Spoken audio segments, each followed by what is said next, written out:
Are you ready for a mystery box of jewelry? Hi everybody, it's Janine over at Slow Happy Vintage, and as promised, I am doing another haul video about this mystery box of jewelry that I bought off of Facebook Marketplace. Now, this is a case where I wasn't looking for jewelry. I decided a while ago that I've got so much I need to concentrate on repairs and selling and different things like that, so I wasn't going to look. But I like to look at Facebook Marketplace once in a while, and this little jewelry box stuck out to me.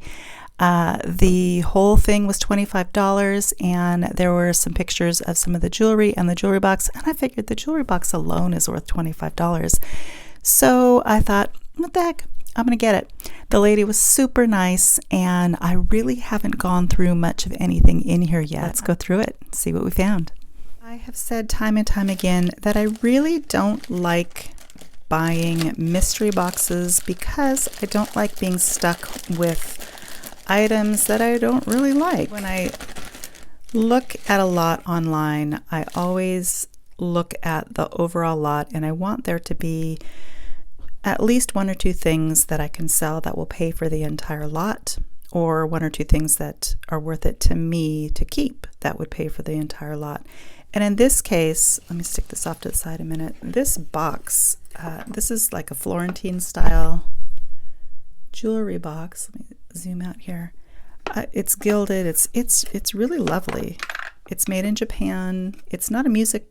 Well, actually, I think it is a music box, so we'll look at that when we unload it. But right now, I mean, there's jewelry in all of these little shallow boxes. But let's go through this little pile right here. I know there's some just miscellaneous beaded things in here. Like these are just some wood beads that, you know, they're vintage. They've got the older spring ring, but not something that I would sell individually. This piece is one that caught my eye from the pictures on Marketplace, though. That's a beautiful, looks to be possibly Edwardian era. These little glass stones, I will test them. I think they're just glass, but it has a very Hungarian or Czechoslovakian look. I'm not quite sure what you'd call that setting. They're prong set, but they've got these really cute little clawed prongs, and they're pointed in the back. I'm going to put that on a neck later and show you. It's just really pretty. So that is one of the ones that I thought, okay, between that and the box, done, we're going to buy it. Then we've got some puka shells. I find that the bigger puka shells sell much better than the smaller ones, but they do look legit. So we will put those off to the side to sell. This, I am not sure. These look to be glass, but maybe they're not. It's definitely an older piece, but that might need some more research. A multi-strand glass necklace. That's pretty. Gosh. $25. This is not a bad lot. And we have a bolo. This looks more like 70s, 80s style. It's not silver, it's just some sort of random pot metal. And we have, this looks older. This is a sterling class. Well, it says silver, so it's a vermeil or vermeil, however you want to say that, clasp. Are these real pearls? They look like it. Yes, real pearls, and probably, I'm not sure what these little beads are, whether they're gold or vermeil. Oh, look, another bolo tie. This one has a cactus and a roadrunner. And I'm thinking I might just lot these two together to sell with maybe another Western thing or two. It looks like it's Whiting and Davis, but usually Whiting and Davis pieces are signed. It's got wannabe matching earrings, but Trifles and Treasures, these are not the same as, like, they tried to match those up, but they don't really match a nicer, older quality chainmail type mesh necklace. So that's kind of nice. And these are something I'd put in a lot. They're nothing special. Here is a little bracelet that appears to be copper. I don't see any marks on it. It is a southwestern or quite possibly more of a mid-century design with an older just hook clasp. That's kind of cute. This would be Sarah Coventry. So I do have a stash of Sarah Coventry pieces that I'm collecting for the time being. This is pretty. It's missing a stone, and oh, it does have a maker's mark on it. This turns out to be a Monet. That's kind of a pretty Monet. I'll do some research on that. Sometimes Monet, you know, I always think of Monet and Napier as being the, you know, nondescript gold tone and silver tone jewelry of the 90s, but sometimes there are some pretty valuable ones. Not to say that this one is one, but it is a little bit unusual design, so I'll take a look at that. I can see right here we've got a lobster clasp, so whatever this is, it's not going to be important to me. Yeah, that's nothing important. This one looks to be signed as well. This is signed Korea. Nice little vintage piece, faux pearls. Doesn't have much wear on it. It's kind of cute, and I do have a section of Korean-made pieces that I'm saving as well. Barrel clasp on this one. Got an interesting chain. These look to be plastic, and some of them are damaged. Now heat will do this to this. It basically kind of fries the coating off. It's either wear or heat, so this would be like a craft or repurpose lot. Put that in the repair lot. Then these pieces I really have no interest in. Okay, now we're going to get into some of these. So here are the brooches. This is not marked. Does not have a pin stop. It's got black stones on it. That's kind of pretty. So there's that one. That's nice. This is a scarf clip. Not that exciting. Little rose brooch. Also not marked and not very exciting. Putting all the not exciting on this part, on this side. Oh, this is pretty. When you see this construction with all of these little arms that have lots of rivets, it's usually Beau Jewels or Judy, I think it's Judy Lee. Is it Judy Lee? Or Beau Jewels. They're not usually marked, but that's typical of their construction. It's called swedge construction, but look at the sparkle on that. That's nice. That's pretty. This says Canada. Almost feels like it's leather. 1, 2, 3, 4, 5. Not a dogwood. What kind of flower would that be? That's cute. And I like that one. What do we have here? Nothing too exciting. You can feel kind of the cheapness of the, I don't know if this is metal or plastic. It almost feels plastic. So this is going in the no thank you pile. This is pretty. This is missing a stone.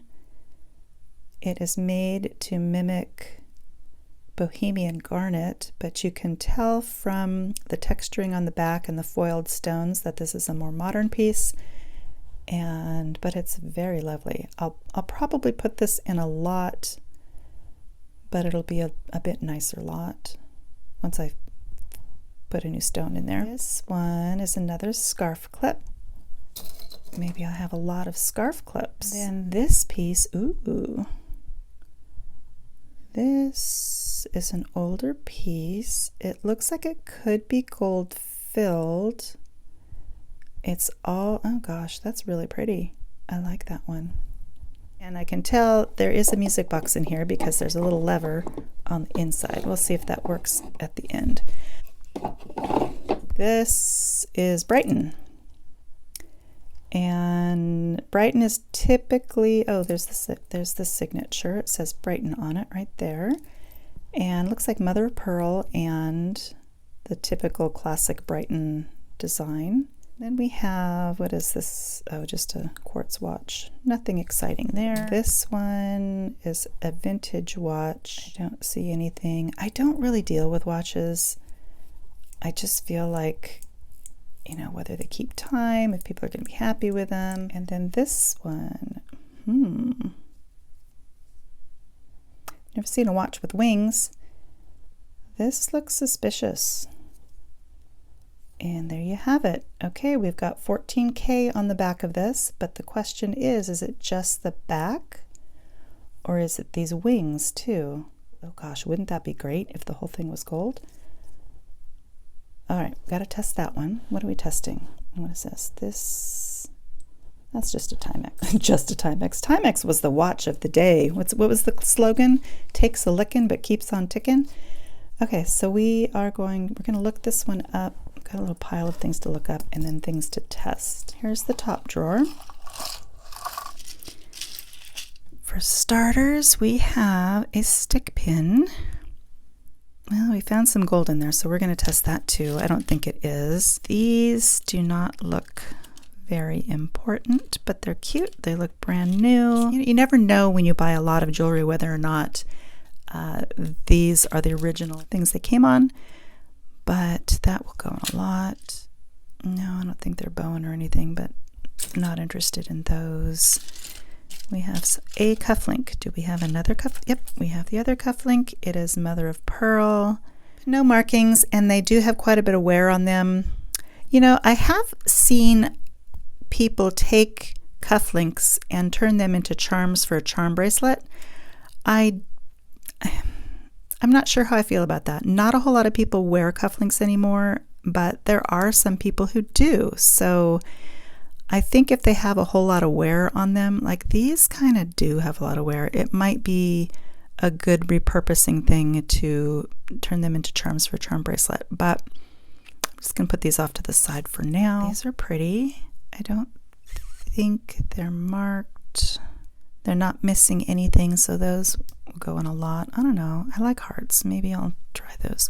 Let's get our magnet out because I don't want to waste our time on things that we know are not gold. Oh, look. We used to collect these shells in, was it Newport? I think it was Newport Beach in California. These are pretty. Now, if they're Swarovski or silver, I might do something with them. These are marked 925, but I'm not going to trust that they're 925. We will need to test those. These are really pretty. Okay, the flash on those are really pretty. It's got that riveted kind of swedgy construction. I don't think I've ever seen these, but they don't look to be gold or anything. They are just pretty. Glass earrings. They almost look like they could be sterling wrapped, but maybe not. This is a polishing pad. No. Cute though. Oh, what are these big fat pearls? Okay, these are old.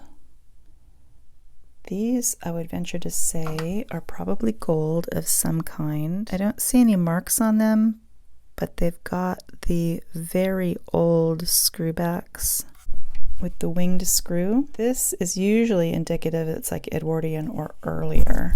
So my guess, oh, no, wait, I see a mark. Okay, these are 10 karat with real pearls. Those are kind of nice. Oh, my fingers are filthy, but that's the way it goes when you're going through old jewelry. These do not look like anything special. Little button earrings, bright yellow. These are pretty. I almost feel like these belong to a like this doesn't quite match what this is looking like. I mean, it's a nice marriage if that's what happened. I actually think I might want to test those wires though. You're not gold, whatever you are. And triangles. Nothing special. What are you? You are nothing special either. These look promising. What are these? These look sterling. And I don't know what that stone is, but we'll test that one too. This does not look exciting. Oh, what's this? You, my friend, look like gold. Let's take a closer look. Ooh, 14 karat. So that's little. This little guy may look little, but he's 14 karat, and with the price of gold these days, he might turn into something exciting. Kind of looks silver, but I am not sure. Let's see if you're marked anywhere. These are plated at best, so that is not something I'm concerned about. And you look dirty. I don't like dirty jewelry. Yeah, you are not gold. All right, this is looking a little promising. So let me get some testing things out. Oh, these are plated. Oh, I mean, they're not. They have a plating over the silver if there's silver, so it makes it really hard to test these guys because you have to get through that plating. I'm gonna have to turn the light on for this. And this, yeah, so you can see there's one streak in the center where I probably dug deeper that is turning blue, but the rest isn't because of that coating. So let me try this side. And there you have it. Underneath the coating, so I did just the tip of this. Underneath the coating there is sterling. Did I have any other sterling? Oh, these I wanted to test. These are older. Look at oh gosh, wait a minute here. Look at the clasp on that. It's not your typical earring clasp. So I didn't see any markings, but those are older. They're very pretty. 18 karat. Okay, bright blue. So yeah, these are sterling, and we're going to test the stone on those. That looks promising.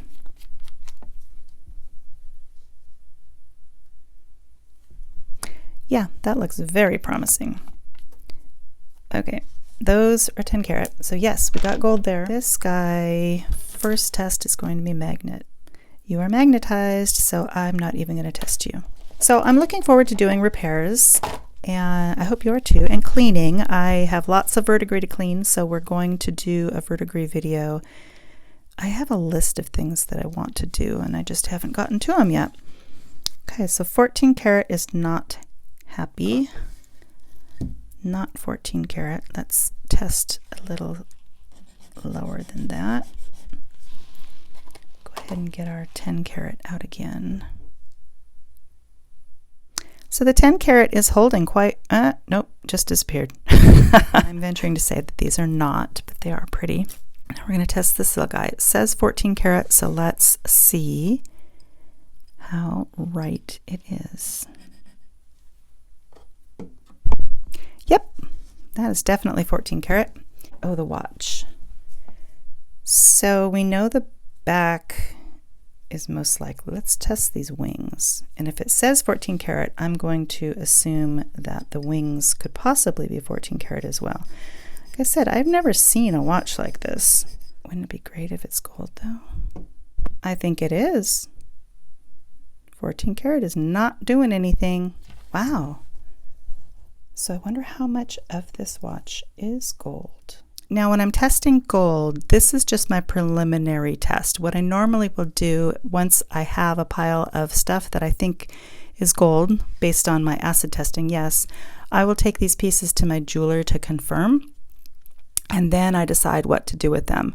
A lot of times I just sell them to my jeweler because I don't want to hassle with selling gold online or shipping it to a refinery. They don't pay the best, but I do like to support local businesses, and to me it's kind of like bonus money because, like I said, I paid $25 for this, and anything is going to be a bonus to me. Just want to test these guys because I don't know what they are. I don't think there's anything else in here that we need to oh yeah, we need to test that antique looking piece. Now, fun fact about the Presidium. When you're testing with Presidium, you don't want to hold on to the stone because the Presidium is a thermal tester and it reads heat. So if you hold on to the stone, the heat of your fingers can warm the stone, and you don't want that to happen. Okay, so you were going up into garnet, tourmaline, iolite. Could that be a very pale garnet? Well, it's not glass. It's a stone of some kind. It's not very red for a garnet, but it could be. If anybody knows more conclusively, once again, the presidium is, for me, the presidium just tells me if something is glass or not. Once you start reading into the non-glass categories, sometimes it can be really hard to tell because it's just reading thermal conductivity, and there are hundreds of stones that will, or possibly thousands, that will read in a certain area. This just gives you like the most common 16 that are used in jewelry. It also does not detect whether or not something is lab created or natural. So you're going to have to look for inclusions, and there are other ways that gemologists test for things. So this is a basic tool. I don't know for most people if it's worth the expense because it's around $250, almost $300. So leave that up to others to decide whether or not they want to use that tool in their toolbox. We know these are glass, but yes, glass. Is there any other? I guess we could test these guys. Glass. Wanted to test these. And yes, it's glass. Okay, we're going to put some of these on a neck, and then we will try to get this published.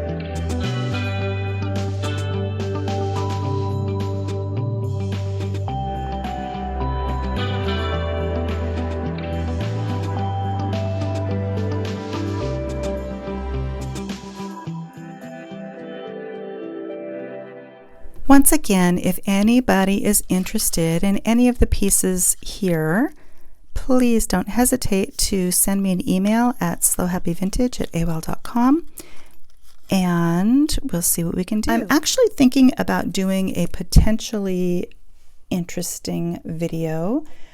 My channel is not meant to be a sales channel, but I do have a huge amount of jewelry that I'm sorting through, and I was kind of thinking about doing a name your own price video where I have a selection of jewelry, and basically I'll probably have to have a minimum like $2 to $5 amount, but have people just say, hey, I want these pieces and I'll pay you this much for them.